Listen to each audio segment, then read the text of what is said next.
नमस्कार साथियों, रैंडम ज्ञान में एक बार फिर आपका स्वागत है। दोस्तों, आज मैं शुरू करने जा रहा हूँ थोड़ा एप्टी क्लासेस। एप्टीट्यूड एक बहुत ही ज़रूरी चीज़ है जो हम सबको आनी चाहिए, स्पेशली फॉर दोज जो हायर स्टडीज़ कह लो या फिर कुछ कॉम्पिटिटिव एग्जाम्स कह लो, उनके लिए प्रिपेयर कर रहे हैं। तो एप्टीट्यूड एक ऐसी चीज़ है जो हर जगह पूछी जाती है। It's a kind of puzzle, और आपके माइंड कितना शार्प है, आपका आईक्यू लेवल क्या है, उस पर ये डिपेंड करता है कि आप इसे कैसे सॉल्व कर सकते हो। कुछ पजल्स होते हैं और भी कुछ मैथमेटिक्स रिलेटेड क्वेश्चंस होते हैं, बट आज मैं बात करने वाला हूँ ब्लड रिलेशंस के बारे में। जो नॉर्मली आपने क्वेश्चंस देखे होंगे कि ये इसका पापा, ये इसका बेटा, तो ये उसका क्या लगा या ये उसका कौन होगा। तो इस तरह के जो भी क्वेश्चंस होते हैं उन्हें कैसे सॉल्व करना चाहिए, क्या एक स्टैंडर्ड रूट है जो फॉलो करनी चाहिए, क्या ट्रिक्स हैं, क्या टिप्स हैं, तो मैं आपके साथ शेयर करना चाहूँगा, जो मुझे लगता है जो मेरे हिसाब से एक शॉर्टर रूट है इन तरह के क्वेश्चंस को सॉल्व करने के लिए। तो चलिए बढ़ते हैं। तो जब भी आप ब्लड रिलेशंस वाले क्वेश्चंस सॉल्व कर रहे हो, तो सबसे पहले जो आपको ध्यान में रखना है वो है ये छोटी सी ट्रिक्स जो मैं आपको बताने जा रहा हूँ, और इनको आपको प्रॉपरली एडहेयर करना है। अगर इसी के हिसाब से चलोगे तो क्वेश्चन आपका रॉन्ग नहीं होगा। तो सबसे पहली टिप है दोस्तों कि जो मेल है उसके लिए एक सिंबल यूज करो। जैसे मैं यूज करता हूँ प्लस, और अगर कोई फीमेल है तो उसके लिए सिंबल यूज करो माइनस। अगर आप ये प्लस और माइनस सिंबल का यूज करोगे, तो जब आप पूरा क्वेश्चन सॉल्व कर चुके होगे, जब अपना एक चार्ट क्रिएट कर चुके होगे, तो आपको उसे देखकर समझने में आसानी होगी कि कौन सा मेल है, कौन सा फीमेल है, कौन सा सन है, कौन सा डॉटर है, कौन वाइफ है, कौन हस्बैंड है। तो इस तरह के क्वेश्चंस इसमें जब पूछे जाते हैं लास्ट में, तो फिर पूरा चार्ट बनाने के बाद समझ नहीं आता कि कौन क्या था। तो अगर आप ये सिंबल यूज करोगे तो आप वहां नहीं फंसोगे। सेकंड चीज है दोस्तों जनरेशन। मैक्सिमम आप थर्ड जनरेशन तक जाते हो। फॉर एग्जांपल, पहली जनरेशन अगर मैं बोलूँ कि ग्रैंड फादर ग्रैंड मदर वाली है, तो सेकंड जनरेशन हो जाएगी फादर मदर वाली, और थर्ड जनरेशन हो जाएगी सन डॉटर वाली। तो जैसे जैसे आप एक स्टेप नीचे जाते रहोगे, आपकी जनरेशन चेंज होते रहेंगी। तो आप वो मार्क कर लोगे तो थोड़ा इजी हो जाता है लास्ट में कंक्लूड करना। अभी आप पे डिपेंड करता है कि आप जनरेशन इनिशियली लेना चाहते हो या फिर क्वेश्चन के बीच में जैसे जैसे आप आगे बढ़ोगे लेना चाहोगे उस चीज को। थर्ड पॉइंट है, always put the eldest to the top and youngest to the bottom. ये जनरेशन रिलेटेड ही है कि आपको जनरेशन वन ऊपर रखनी है और जनरेशन थ्री नीचे रखनी है और जनरेशन टू बीच में, एज इन दादा दादी को ऊपर रखो, बच्चों को नीचे रखो, और जो करंट जनरेशन प्रेजेंट जनरेशन चल रही है उसे बीच में रखो। फोर्थ पॉइंट है, start anywhere, go up if old and down if young and sideways if of same generation. That means कि क्वेश्चन कहीं से भी शुरू हो सकता है, फादर मदर से भी शुरू हो सकता है, ग्रैंड फादर ग्रैंड मदर से भी शुरू हो सकता है, सन डॉटर से भी शुरू हो सकता है। तो आपको ऐसी कोई हार्ड एंड फास्ट रूल नहीं है कि आप जनरेशन वन से ही चलो या जनरेशन टू से ही चलो। जहां से आप क्वेश्चन शुरू कर रहे हो वहां से चल लो। अगर उसमें क्वेश्चन बोलता है कि दादा दादी, तो फिर ऊपर को चल लो एक स्टेप अबव, और अगर बेटा बेटी तो नीचे को आ जाओ। जब हम आगे क्वेश्चंस करेंगे, एग्जांपल्स लेंगे, तो आपको ये बातें मेरी ज़्यादा क्लियर क्लियर होंगी। नेक्स्ट पॉइंट है, make special symbols for denoting relation. बहुत इंपॉर्टेंट है दोस्तों, ये जो स्पेशल सिंबल्स आप यूज करोगे डिनोट करने के लिए रिलेशन को, ये एक बहुत इंपॉर्टेंट चीज है। एक तो ये प्लस माइनस और ये सिंबल्स, ये बहुत ज्यादा हेल्प करते हैं जब आप क्वेश्चन सॉल्व कर रहे होते हो। मैंने कुछ अपने लिए क्रिएट करे हैं, मैं शेयर करता हूँ आपके साथ। तो मैं ये फॉलोइंग सिंबल्स यूज करता हूँ। पहला है पेरेंट चिल्ड्रन। अगर पेरेंट चिल्ड्रन की रिलेशन दिखानी है तो मैं ये यूज करता हूँ एरो। ठीक है, अगर पेरेंट चिल्ड्रन मतलब एक जनरेशन में नीचे आ रहा हूँ तो मैं ये एरो यूज करूंगा। उसके बाद आता है मैरिड कपल। मैरिड कपल के लिए मैं यूज करता हूँ ये वाला symbol. And then comes brother sister. Brother sister के लिए मैं यूज करता हूँ ये वाला सिंबल। तो ये तीन सिंबल काफी हैं। आप ग्रैंडफादर और फादर में फिर ये यूज कर सकते हो। जैसे ऊपर जाओगे तो उसका रिवर्स ले लो। तो अभी आगे जैसे क्वेश्चंस करेंगे आपको समझ आ जाएगा, बट बेसिक ये चार चीजें, प्लस माइनस, ये वाला एरो पेरेंट चिल्ड्रन के लिए, ये वाला सिंबल मैरिड कपल के लिए, और ये वाला सिंबल ब्रदर सिस्टर के लिए। अब आपको थोड़ा डिसिप्लिन होके चलना है इन क्वेश्चंस में कि आप इन्हें सिंबल्स के थ्रू अपना चार्ट बनाओगे। ये वाले क्वेश्चंस जो होते हैं ब्लड रिलेशन वाले, अगर आप डायरेक्टली वर्बली सॉल्व करने की कोशिश करोगे तो एरर के चांसेस होते हैं। तो कोशिश करना कि उस क्वेश्चन को पहले आप चार्ट में कन्वर्ट करो और फिर चार्ट को इंटरप्रेट करो कि क्वेश्चन क्या कह रहा है। तो जो मैंने आपको चीज़ें बताई वो मैंने यहाँ पे समराइज करी है कि ये मेरी पहली जनरेशन, जैसे मैंने आपको बताया, grandfather grand mother, second generation father mother, and third generation son and daughter. तो ये एरो देखो क्या बता रहा है कि ये इसका फादर है। सिमिलरली अगर ये इसी एरो को मैं यहाँ देखूँ तो ये इसकी मदर है, मतलब एक जनरेशन में नीचे जा रहा हूँ, पेरेंट चिल्ड्रन। सिमिलरली यहाँ पे भी सेम चीज़ है, पेरेंट चिल्ड्रन जा रहे हैं तो ये वाला सिंबल यूज़ कर रहे हैं। ठीक है। उसके बाद मैरिड कपल है, फादर और मदर, ग्रैंडफादर ग्रैंड मदर, तो ये वाला सिंबल यूज़ कर रहे हैं। Same father mother married couple है तो ये वाला सिंबल यूज़ कर रहे हैं। ये सन एंड डॉटर भाई बहन है तो हम ये वाला सिंबल यूज़ कर रहे हैं। मेल के लिए हमने प्लस यूज़ किया हुआ है और फीमेल के लिए हमने माइनस यूज़ किया हुआ है।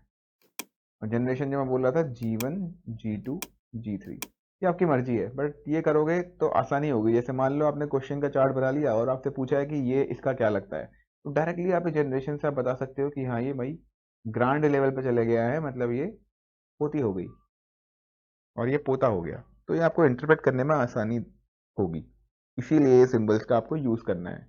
तो ये तो थी टिप्स एंड ट्रिक्स। आप चलते हैं थोड़ा आगे।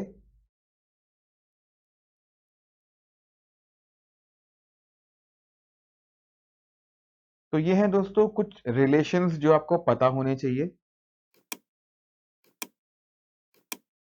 फॉर एग्जाम्पल फादर के फादर को ग्रैंड फादर बोलते हैं, मदर को ग्रैंड मदर बोलते हैं। तो मैं मान के चल रहा हूँ कि ये आपको पता होंगे। जो लोग हिंदी में कर रहे हैं उनके लिए भी आसान है, जो इंग्लिश में कर रहे हैं उनके लिए भी आसान है। एक जो थोड़ा सा हटके है वो है ये मैटरनल वर्ड। तो मैटरनल वर्ड हम यूज करते हैं मदर की फैमिली के लिए, तो मदर रिलेटेड जो भी रिलेशन होंगे वहां पे आपका मैटरनल आ जाएगा। और चाचा चाची जो हम हिंदी में बोलते हैं उन्हें हम अंकल आंट बोलते हैं इंग्लिश में, तो उस चीज का भी आपको ध्यान रखना है। कजिन, चाचा का लड़का हो गया, या फिर चाचा जी की तरफ से देखें तो नेफ्यू नीस भी होता है, जो मैंने यहाँ पर नहीं दिखाया हुआ है, बट आपकी जानकारी के लिए आपको बता रहा हूँ। तो इस तरह के काफ़ी रिलेशंस बनते रहते हैं मैटरनल साइड और फादर साइड से, तो कंफ्यूज नहीं होना है, बेसिक्स आपको पता होने चाहिए। तो चलो दोस्तों, जो टिप्स थी, जो ट्रिक्स थी और जो चीज़ें हमें पता होनी चाहिए थी वो हम देख चुके हैं। अब हम बढ़ेंगे थोड़े एग्जाम्पल्स की तरफ। एग्जाम्पल्स भी मैं 3 टाइप के एग्जाम्पल्स ले रहा हूँ। 3 तरीके के क्वेश्चंस आते हैं ब्लड रिलेशन के एप्टीट्यूड में, तो तीनों का हम एक एक एग्जाम्पल लेंगे और समझेंगे कि कैसे उन्हें सॉल्व किया जाता है। तो पहला क्वेश्चन आप देख रहे हो, pointing to a photograph of a boy Suresh said he is the son of the only son of my mother, how is Suresh related to that boy. तो एक तो होता है इस तरीके का क्वेश्चन कि एक फोटोग्राफ दिख रही है, हमें पॉइंट करके एक बंदा बोलेगा कि ये इसका ये है फलाना ढिमकाना जो भी है, और आपको बताना है फिर कि क्या रिलेशन है अल्टीमेटली। तो चलिए देखते हैं तो कैसे सॉल्व करना है। कोई भी क्वेश्चन आपको सॉल्व करना है ब्लड रिलेशन का, तो आपको शुरुआत करनी है चार्ट बनाने से। क्वेश्चन पढ़ो, बहुत ध्यान से पढ़ो, क्योंकि उसी में सब कुछ होता है। एक फाइन डिटेल भी मिस करोगे तो ब्लड रिलेशन में जरूर चूकोगे दोस्तों। तो देखते हैं क्वेश्चन की तरफ। यहाँ हम सुरेश की बात कर रहे हैं और सुरेश पॉइंट कर रहा है एक आदमी को या एक बच्चे को बोल लो, जो कि सन है, only son of my mother. मतलब सुरेश अपनी मम्मी की बात कर रहा है, मम्मी के बेटे की बात कर रहा है, उसके बेटे की बेटे की बात कर रहा है। तो 3 जनरेशन यूज हो रही हैं, देख रहे हो आप।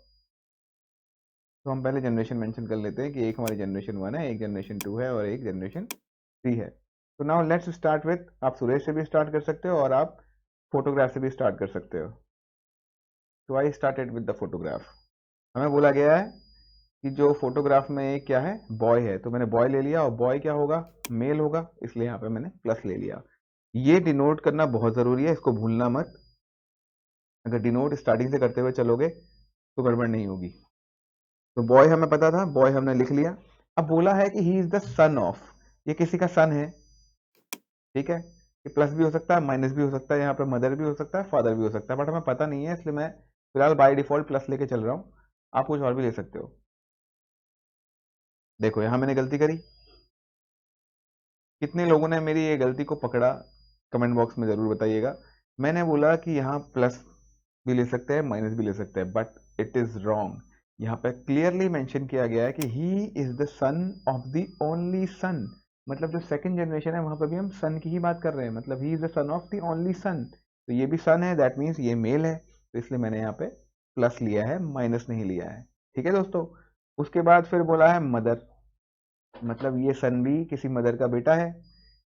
ठीक है, तो अभी मदर को हम यहाँ पे ब्लैंक रखते हैं, अभी इतनी डिटेल्स हमें पता लगी है इतना पढ़ के कि he boy is the son of the only son of my mother, तो मतलब यहाँ पे मदर आनी चाहिए। तो चलिए आगे बढ़ते हैं सुरेश की तरफ। सुरेश ने बोला कि ये सुरेश की मदर है, इसीलिए मैंने यहाँ पे मदर लिखा नहीं है, माई मदर बोला हुआ है सुरेश ने, तो इसीलिए मैंने सुरेश यहाँ पे ले लिया और सुरेश की मदर को उसके ऊपर ले लिया। अब देखो मुझे पता है कि मदर फीमेल है, इसलिए मैंने यहाँ माइनस किया, और सुरेश भी मुझे पता है कि भाई आदमी का ही नाम है, इसलिए मैंने यहाँ पे प्लस ले लिया।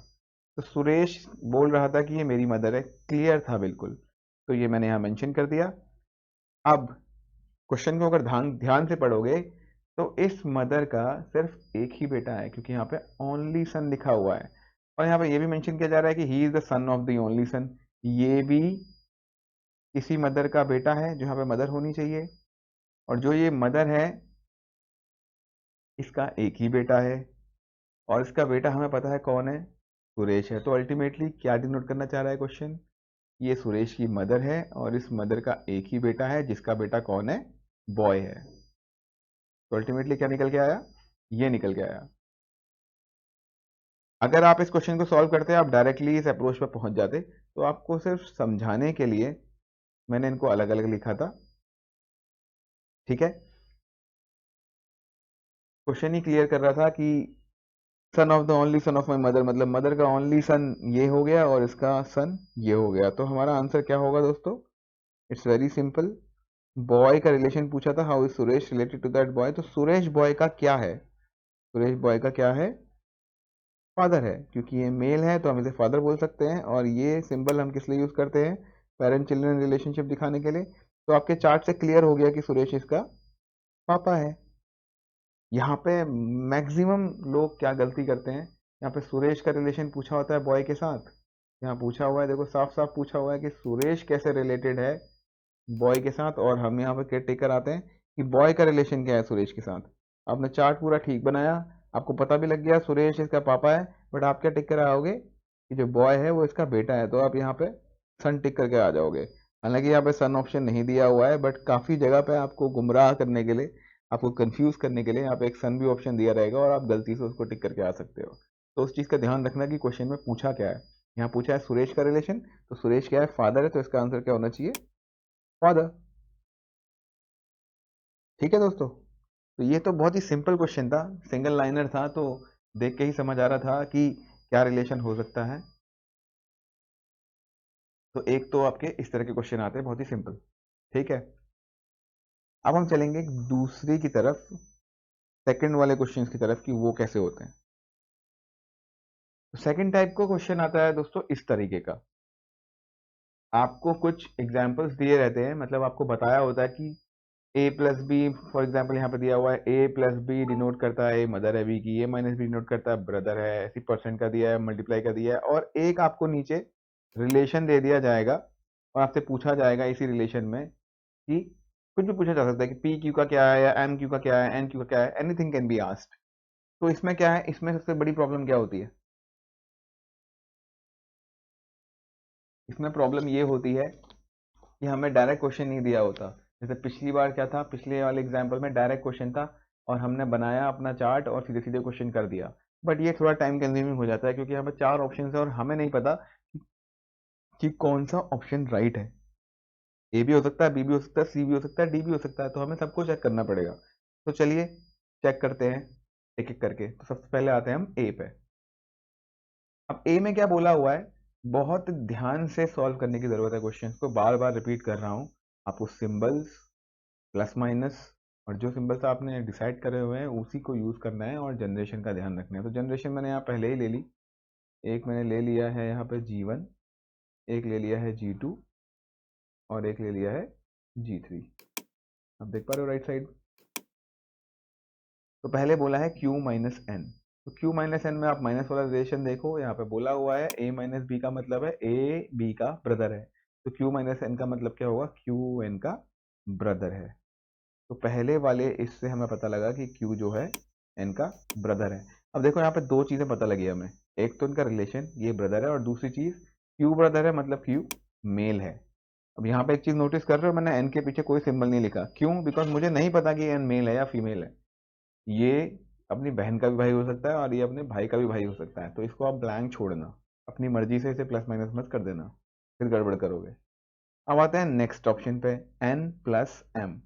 एन प्लस एम से क्या पता लग रहा है? ए प्लस बी का मतलब है A is the mother of B, तो एन प्लस एम का मतलब होगा एन एम की मदर है। तो एन एम की मदर है, तो हमें क्या पता लगा कि एन का एक तो जेंडर पता लगा कि एन क्या है, फीमेल है। सबसे पहले आप एन को यहाँ पे फीमेल बनाओ, फिर ये एम की मदर है तो एक जनरेशन नीचे जाएंगे, यहाँ तक चले गए हम। अब यहाँ पे भी हमें पता नहीं है कि एम का जेंडर क्या है, एम मेल है या फीमेल है। एन तो मदर है, मदर तो बेटे की भी हो सकती है और बेटी की भी हो सकती है, तो एग्जैक्टली यही चीज फिर से रिपीट कर रहा हूँ, यहाँ पे जेंडर नहीं पता, अपनी मर्जी से कुछ मत लगाना। और देखो सिंबल्स जो मैंने आपको बताए थे मैं वही यूज कर रहा हूँ, ताकि मेंटल इमेज हमारी क्लियर हो और हम विजुअलाइज इजीली कर पाए। थर्ड है M into P. M into P का मतलब है, जैसे ए इंटू बी का मतलब हमें दिया हुआ A is the sister of B, तो एम इंटू पी का मतलब क्या होगा, M is the sister of P. तो M is the sister of P से हमें क्या पता लगा, एम अगेन फीमेल है, तो इसलिए मैंने यहाँ पे माइनस लगा दिया। और ये पी की सिस्टर है तो सिस्टर वाला सिंबल यूज करो और यहाँ पे सिस्टर ऑफ पी बता दो। अब यहाँ पे फिर से एक चीज देख रहे हो, पी का जेंडर हमको नहीं पता है, ठीक है, पी का जेंडर हमें नहीं पता, तो हम नहीं बता सकते कि ये मेल है या फीमेल है। और क्वेश्चन में क्या पूछा है, P is the maternal uncle of Q. तो आप सिंबल भी छोड़ो, आप तो सीधे सीधे देख लो, मैटरनल अंकल कब होगा? मैटरनल अंकल का मतलब समझ रहे हो, मामा हो गया मैटरनल अंकल क्यू का। तो क्यू तो ऑलरेडी पी से यहाँ बड़ा है कि नहीं? अगर ध्यान से देखा जाए तो ये भाई बहन है, ये भाई बहन है, ठीक है, तो ये तो उल्टा हो गया, क्यू जो मामा हो गया पी का, है कि नहीं? तो पी तो मामा हो ही नहीं सकता, तो ये ऑप्शन हमारा क्या हो गया, गलत हो गया। तो ऐसे हमने चेक किया इस क्वेश्चन को। देख रहे हो आप, एक चीज नोटिस कर रहे हो, सिंबॉलिक चार्ट्स बनाओगे, विजुअलाइज करने में आसानी होगी।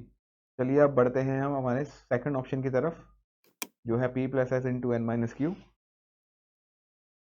तो p प्लस एस का मतलब क्या है, p is the mother of s, तो p मदर है इसलिए इसको फीमेल बना दिया, s का नहीं पता हमें जेंडर। s इंटू एन का मतलब है s is the sister of a is the sister of b, तो s is the sister of n, तो s अगर सिस्टर है तो s हो गई फीमेल, और ये n की सिस्टर है। अब n का जेंडर फिर से नहीं पता है। n माइनस क्यू का मतलब है ब्रदर, तो n q का ब्रदर है, तो n अगर ब्रदर है तो ये मेल हो गया, जेंडर पता लग गया, और किसका ब्रदर है, q का ब्रदर है। तो फिर से हमारा चार्ट रेडी है। अब क्या है, यहाँ से p अंकल बन रहा है q का? नहीं बन रहा है, क्यों नहीं बन रहा है? अगर आप ऐसे देखोगे तो जनरेशन तो गैप तो आ गया, जनरेशन गैप आ गया, बट ये सारे भाई बहन हैं और ये डायरेक्टली यहाँ पे मदर है, तो ये इसकी भी माँ ही हुई। बट आप सीधे सीधे दिमाग लगाओ, यहाँ पे पी मैटरनल अंकल बोला है, ये तो पहले ही पी को मम्मी घोषित कर दिया, तो अंकल तो ये वैसे ही नहीं हो सकती, तो ये क्वेश्चन भी, सॉरी ये ऑप्शन भी रॉन्ग है। अब बढ़ते हैं हम थर्ड ऑप्शन की तरफ। थर्ड ऑप्शन में हमें दिया गया है p माइनस एम, जिसका मतलब है p is the brother of m, तो p को m का ब्रदर बना दो। अब क्योंकि p ब्रदर है तो p हमारा मेल हो गया, ये हमें पता लग गया। सेकंड से हमें पता लगेगा m प्लस एन से कि m जो है n की मदर है, तो अगर मदर है तो ये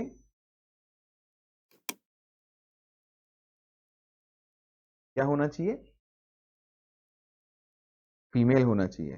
तो ये एक टाइपो एरर मैंने यहाँ पे किया है, आपको ध्यान रखना है दोस्तों इस चीज़ का। देखो सामने सामने गलती निकल गई, a प्लस बी का मतलब है a is the mother of b, तो m प्लस n का मतलब क्या होगा, m is the mother of n, तो ये फीमेल है, ठीक है, तो इसको ठीक कर लेते हैं।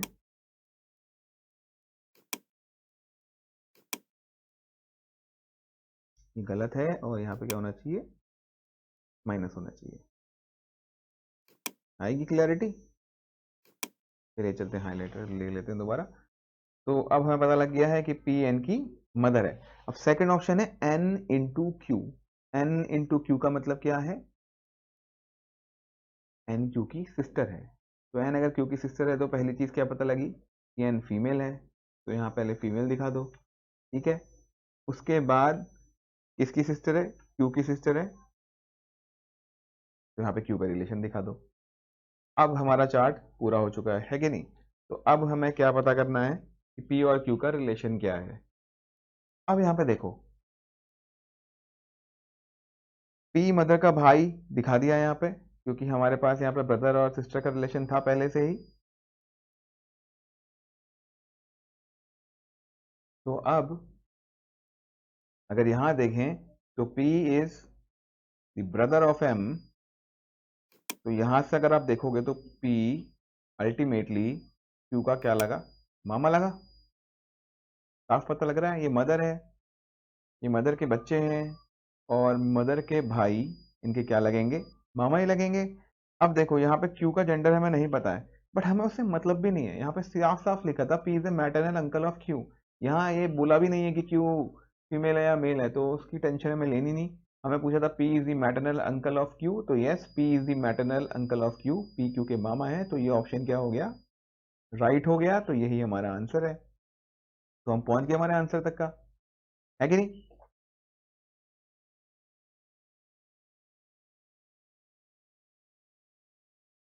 अब दोस्तों देखो, आंसर तो आ गया, बट इस आंसर को लाने में हमें टाइम बहुत लगा।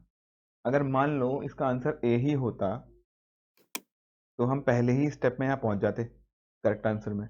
इसका आंसर बी होता तो सेकंड स्टेप में, सी था तो हम थर्ड स्टेप में पहुंच जाएगा। इसका आंसर डी होता तो हम चारों के चार्ट बनाते। तो अल्टीमेटली हम अपना टाइम वेस्ट कर देंगे चारों का चार्ट बनाने में। तो क्यों ना थोड़ा सा इसमें दिमाग यूज किया जाए, और इन चार ऑप्शंस में से कौन कौन से ऑप्शंस हम हटा सकते हैं उन पे हम अपना ध्यान लगाएं। अब ये कैसे करेंगे? ये भी एक ट्रिक है, एक टिप है आप लोगों के लिए, जिससे आप इन क्वेश्चंस को सॉल्व करने में अपना टाइम थोड़ा सा बचा सकते हो। तो ध्यान से देखना। सबसे पहले तो देखो हमें चाहिए क्या। हमसे पूछा है P is the maternal uncle of Q, किस वाले एक्सप्रेशन से हमें पता लगेगा? तो इस एक्सप्रेशन से हमें क्या क्या पता लग रहा है? सबसे पहली चीज ये पता लग रही है कि जो P है और Q है, इसके बीच में एक जनरेशन गैप होना चाहिए, तभी ये अंकल होगा Q का। ठीक है। और दूसरी चीज, क्योंकि ये मैटरनल अंकल है तो इसका जो जेंडर है वो क्या है? मेल है। अब इनको सीधे सीधे चेक करो। जहां पे P है यहाँ पे M इंटू पी है। M इंटू पी का मतलब क्या है कि M P की सिस्टर है। तो यहाँ पे हमें P का जेंडर पता नहीं लग रहा, तो हमारा ये वाला ऑप्शन तो खत्म हो गया। बट मल्टीप्लाई का मतलब सिस्टर है, और माइनस का मतलब ब्रदर है, और प्लस का माइनस मतलब जनरेशन गैप है। तो जनरेशन गैप में अगर आप इस एक्सप्रेशन को डायरेक्टली देखोगे तो साफ साफ पता लग रहा है कि ये वाले जो दो लोग हैं, इन दो लोगों से एक जनरेशन ऊपर हो गए। तो P इससे नीचे वाली जनरेशन में आया, बट हमारे क्वेश्चन में P हमें चाहिए था ऊपर वाली जनरेशन में, है कि नहीं? तभी तो अंकल बनेगा। अगर नीचे आ जाएगा तो क्या हो जाएगा? बेटा, भतीजा, कुछ भी हो सकता है। ठीक है। बट हमें चाहिए था कि ये अंकल हो। तो अगर ये दोनों ऑप्शन पीछे होते और ये दोनों ऑप्शन आगे होते प्लस के, तो हम इस ऑप्शन को चेक करते। बट यहाँ से साफ साफ पता लग रहा है प्लस से कि एक जनरेशन ये डाउन हो गया है, जबकि इसको एक जनरेशन अप होना चाहिए था। तो ये ऑप्शन तो हमारा ऐसे ही क्रॉस हो गया दोस्तों, है कि नहीं? Let's use a pen here. ये ऑप्शन तो मैं सीधे सीधे हटा सकता हूँ, मुझे इसकी चार्ट बनाने की भी जरूरत नहीं है। अब बी ऑप्शन अगर आप देखोगे तो पी का जेंडर देखते हैं यहाँ पे, P plus S. P plus S का मतलब है P is the mother of S. तो यहाँ पे तो सीधे जेंडर ही इसका फीमेल हो गया, और हमारा क्वेश्चन क्या कह रहा है कि पी का जेंडर जो है मेल होना चाहिए। तो ये ऑप्शन भी मेरा खराब हो गया, इसको भी मुझे चेक करने की जरूरत नहीं है। तो मैंने दो ऑप्शन तो अपने वैसे ही कट कर दिए, मुझे इनको चेक करने की जरूरत नहीं है, टाइम बचेगा मेरा। अब तीसरा ऑप्शन जो हमारा आंसर हो सकता था, क्योंकि यहाँ पे जो प्लस है, ये प्लस के लेफ्ट साइड है, मतलब ये जो दो लोग हैं इनसे एक जनरेशन ऊपर है, जो हमारे क्वेश्चन में हमें मांगा गया था। तो इसका जरूर हम चार्ट बनाएंगे, और अगर हम इसका चार्ट डायरेक्टली बनाएंगे तो हमारा आंसर भी पहले गो में ही आ जाता। ठीक है। चलो अब इतने तीन को चेक कर चुके हैं, तो इसको भी चेक कर लेते हैं। यहाँ के हिसाब से यहाँ पे परसेंट साइन है, परसेंट का मतलब है कि A is the father of B, S is the father of P. तो अगेन P जो है एक जनरेशन नीचे आ गया, बट हमारे क्वेश्चन में ये एक जनरेशन ऊपर होना चाहिए, तो मैं इस ऑप्शन को भी क्यों चेक करूंगा। तो आपने देखा 4 ऑप्शंस में से 3 ऑप्शंस तो ऐसे ही कट हो गए, ये भी कट हो गया, ये भी कट हो गया, ये भी कट हो गया। इसका चार्ट बनाने की भी जरूरत नहीं है, अब बचा ही यही है तो आंसर तो यही होगा ना। तो सीधे सीधे आप टिक कर सकते हो इसको, आपको इतनी मेहनत करने की भी जरूरत नहीं है। बट ये वाली जो चीज़ मैं आपको बता रहा हूँ ये कब आएगी, जब आप बहुत सारे क्वेश्चन इसके प्रैक्टिस कर चुके होगे, तो आपके अंदर भी धीरे धीरे वो कॉन्फिडेंस जनरेट होगा और आप एक्सप्रेशन देख के विजुअलाइज करना शुरू कर दोगे। ये सब क्या चीज़ है, ये सब विजुअलाइजेशन ही तो है। जो मैं आपको चार्ट बना के दिखा रहा हूँ, अगर आप ये अपने मन में ही क्रिएट कर लोगे तो आप डायरेक्टली क्वेश्चन सॉल्व कर सकते हो, but that will come with practice. तो मैं यही सजेस्ट करूंगा कि चार्ट बनाया करो, और थोड़ा सा एडवांस हो गए हो तो याली मेथड करके अपने जो ऑप्शंस है बाकी उनको स्क्रैप करते रहो, ताकि आपका टाइम बचे। आपको चारों ऑप्शंस का चार्ट बनाने की ज़रूरत नहीं है। अब हो सकता है पहले चार्ट में ही अगर आंसर आ गया तो आप खुश नसीब हो, बट अगर चौथे में आंसर आ रहा है तो आपका टाइम वेस्ट हो रहा है ये 3 का चार्ट बनाने में। तो कोशिश करना, एटलीस्ट जनरेशन गैप नहीं देख पा रहे हो तो एटलीस्ट जेंडर देख के तो क्रॉस कर ही सकते हो। जहां जहां पे जेंडर पता लग रहा है उसको उड़ा दो, तो एक ऑप्शन तो काटोगे। तो अल्टीमेट एम इज कि आपका टाइम कैसे बचे, क्योंकि aptitude is all about how to save your time and how to solve the questions on time. Because aptitude में क्वेश्चंस थोड़े सिंपल होते हैं, सब कर सकते हैं अगर उनको प्रॉपर टाइम दिया जाए तो। बट प्रेशर यही होता है कि कम से कम टाइम में ज़्यादा क्वेश्चन सॉल्व करने, तो उस कारण गलती होती है। तो टाइम सेविंग टेक्निक्स का भी हमें ध्यान रखना है। तो दोस्तों अब चलते हैं थर्ड टाइप ऑफ क्वेश्चंस की तरफ। तो थर्ड टाइप ऑफ क्वेश्चंस हैं,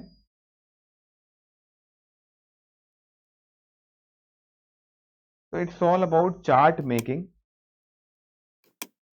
अगर आपको चार्ट बनाना आ गया है, ये सिंबल्स आप यूज कर रहे हो, प्लस माइनस यूज कर रहे हो, तो थर्ड टाइप की प्रॉब्लम को आप बहुत इजीली सॉल्व कर लोगे। तो चलिए चलते हैं थर्ड प्रॉब्लम की तरफ। बहुत ही सिंपल सा क्वेश्चन है, इसमें आपको 4-5 रिलेशंस दे दिए हैं, जैसे A is the brother of B, B is the sister of C is the father of D, how D is related to A. तो डायरेक्टली इसका चार्ट बनाओ, मन में सॉल्व करने की जरूरत नहीं है, गलती कर सकते हो, डायरेक्टली चार्ट बनाओ। और चार्ट बनाने के लिए मैं आपको पहले ही बता चुका हूँ, कहीं से भी शुरू कर सकते हो, कोई हार्ड एंड फास्ट रूल नहीं है कि मैं यहाँ से शुरू करूँ यहाँ से शुरू करूँ। तो जो पहला ऑप्शन है वहीं से शुरू करते हैं, A is the brother of B, तो ए को बी का ब्रदर बना दो यहाँ पे। ठीक है, अब since A is the brother बोला है तो इसको मेल बना दो, क्योंकि ए ब्रदर है बी का। और ब्रदर सिस्टर बॉन्ड है तो ये वाला सिंपल यूज करो। पूछा क्या है, डी का रिलेशन पूछा है ए से। ठीक है, सेकंड है B is the sister of C, तो बी अगर सिस्टर होगी तो ये क्या होगी, फीमेल होगी, तो इसको बनाओ फीमेल। और ये किसकी सिस्टर है, सी की सिस्टर है, तो सी लगा दो, ब्रदर सिस्टर बॉन्ड लगा के सी लगा दो। अब सी का भी हमें जेंडर नहीं पता, अब C is the father of D, तो चलो यहाँ जेंडर भी पता लग गया, सी फादर है तो सी मेल है, मेल बना दो। और फादर किसका है, डी का है। अब इसके बाद क्या है, इसके बाद कुछ नहीं है। तो यही 4 इंफॉर्मेशन हमें दी है और इस इंफॉर्मेशन के तहत हमने ये चार्ट को बना लिया। अब हमसे क्या पूछा है, डी का रिलेशन क्या है ए से। तो अगर देखोगे यहाँ पे, तो ये ब्रदर सिस्टर, ये ब्रदर सिस्टर, और एक जनरेशन नीचे आ रहे हो, तो डी क्या हो सकता है, क्या हो सकता है आपके मन में क्या आ रहा है, एक जनरेशन नीचे आ रहा है ना, तो बेटा भी हो सकता है, नेफ्यू, कजिन, कुछ भी हो सकता है, चाचा का बेटा, मामा का बेटा, एनीथिंग इज पॉसिबल। ठीक है, अब ये फादर है, फादर की साइड फैमिली में फादर की सिस्टर हो गई, तो इसकी ये बुआ लगती होगी। ऐसे ही यहाँ पे चले जाओ प्लस, तो ये फादर का ही भाई है तो इसका चाचा लगते होंगे, है ना।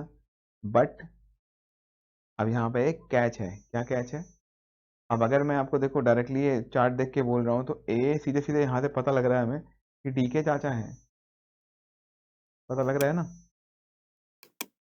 क्लियरली पता लग रहा है, जनरेशन गैप है, एक जनरेशन गैप हमें मिला है यहाँ पे। और सिंस आपके पापा के भाई आपके क्या लगेंगे, चाचा लगेंगे ना।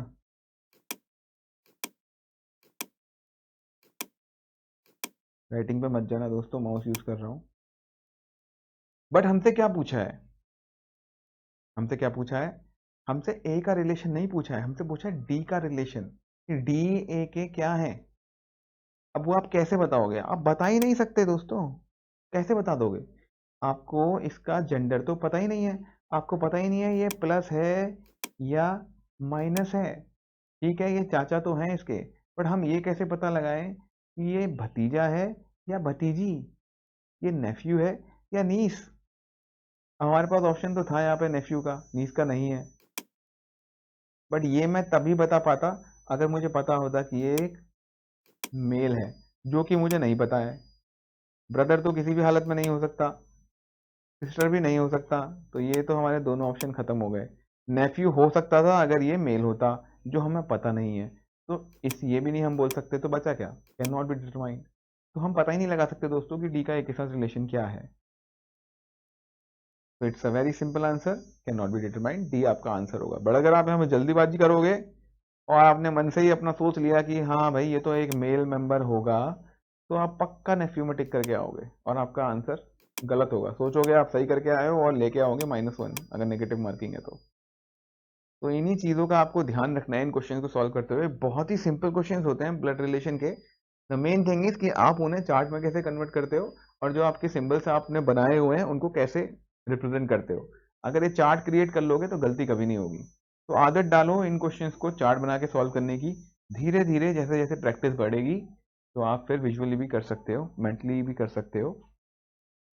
तो try to practise more and more, और जो आपको टिप्स एंड ट्रिक्स बताई है उनका ध्यान रखना। तो आज की क्लास के लिए दोस्तों इतना ही। Thank you very much. Video पसंद आई होगी तो लाइक करिए, शेयर करिए और लोगों के साथ भी जो चाहते हैं कि वो थोड़ा एफटी की क्लासेस लें यहाँ पे। नेक्स्ट चैप्टर आप लोग क्या समझना चाहेंगे मुझे कमेंट सेक्शन में ज़रूर बताना। और अगर आपकी तरफ से फीडबैक नहीं आता है तो आई एम थिंकिंग कि मैं नेक्स्ट में आपको अपस्ट्रीम और डाउन स्ट्रीम में जो बोट वाले क्वेश्चंस होते हैं उनके बारे में बताऊंगा कि उन्हें कैसे करना चाहिए। ठीक है दोस्तों, तो चलिए विदा लेना चाहूँगा। Thank you so very much. Keep watching and keep learning and do not forget to subscribe. Bye bye दोस्तों।